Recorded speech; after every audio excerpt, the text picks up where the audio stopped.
আজকে আমাদের বাসায় কাচ্চি বিরিয়ানি রান্না হচ্ছে, তাই আপনাদের সাথে শেয়ার করব পুরো এক্সপেরিয়েন্স। প্রথমে আমরা স্বাদ মতো লবণ দিয়ে দিব, তারপর টক দই দিয়ে দিলাম, তারপর সস দিয়ে দিলাম। এখন আমি এক এক করে সব গুঁড়ো মশলা দিয়ে দিব। 2 চামচ মরিচের গুঁড়ো, 2 চামচ ধনিয়ার গুঁড়ো, পরিমাণ মতো জিরা বাটা, জয়ত্রী জয়ফল বাটা দিয়ে দিলাম, পোস্তদানা 2 চামচ, রসুন বাটা 2 চামচ, আদা বাটা দিয়ে দিলাম, কাজু বাদাম বাটা 1 চামচ, গোলমরিচের গুঁড়ো দিয়ে দিলাম, পরিমাণ মতো কেওড়া জল, পরিমাণ মতো সয়া সস, তারপর শাহি জিরা, এলাচ, দারচিনি দিয়ে দিলাম। এই তো এখন দিয়ে দিলাম পেঁয়াজ বেরেস্তা, 1 কাপ তেল দিয়ে দিব। তেলটা দিয়ে এবার আমি ভালোভাবে মাখাঝাকা করে নিব। মনে রাখবেন, মাংসটা যত ভালোভাবে মেরিনেট করা হবে ততই কিন্তু স্বাদ বাড়বে। তারপর আমি এটাকে 2 ঘন্টার জন্য নরমাল ফ্রিজে রেখে দিব। দেখেন, ফ্রিজ থেকে নামানোর পর তেলটা কি সুন্দর ভেসে উঠেছে। এখন আমি ফুটন্ত গরম পানিতে কয়েকটা কাঁচামরিচ, শাহি জিরা, এলাচ, তেজপাতা, দারচিনি ও 1 চামচ তেল দিয়ে দিব। তারপর আমি চালগুলোকে দিয়ে দিব ফুটন্ত গরম পানিতে। তারপর চালগুলোকে 80% সিদ্ধ করে নিব। আমাদের চাল পুরোপুরি সিদ্ধ হয়ে গিয়েছে। এখন আমি একটি পাত্রে উঠিয়ে নিব। এখন আমি কাচ্চিটাকে সুন্দরভাবে সাজিয়ে নিব। মাংসটা আমি নিচে দিয়ে দিয়েছি। তারপরে এখানে আমি ভেজে নিয়েছিলাম আলু,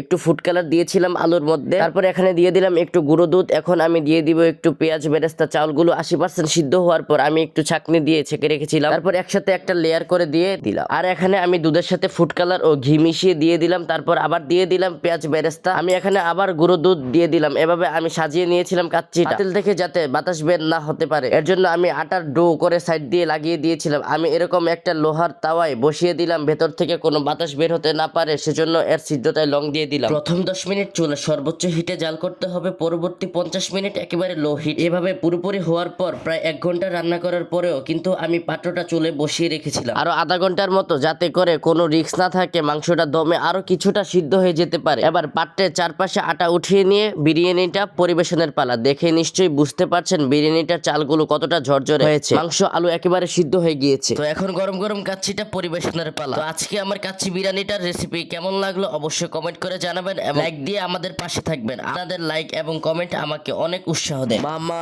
নরম মাংস একবারে মুখে গলে যাচ্ছে। নরম দানাগুলো ঝরঝরে একেবারে আসল কাচ্চির মতো। আমি যদি রেটিং দেই তাহলে 10-এর মধ্যে 11 দিতে হয়। এত টেস্টি যে আর কিছু বলার নাই। ঘরের কাচ্চির মজা একেবারেই আলাদা।